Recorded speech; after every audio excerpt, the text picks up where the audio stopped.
आदरणीय देवेंद्र फडणवीस जी हे राजकारणातले कच्चा लिंबू आहेत असं संजय राजाराम राऊतनी आता सकाळी म्हटलं. जो स्वतः महाराष्ट्राच्या राजकारणाचा सडका आंबा आहे,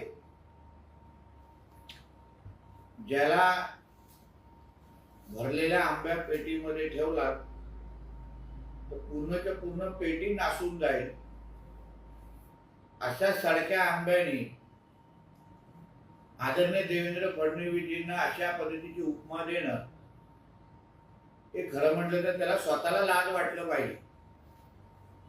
आदरणीय देवेंद्र फडणवीसजी हे राज्यातले 5 वर्ष सलग मुख्यमंत्री होते. विरोधी पक्ष म्हणून तुझा मालक जेव्हा मुख्यमंत्री झाला तेव्हा एक दिवस पण त्यांना झोपायला दिलं नाही.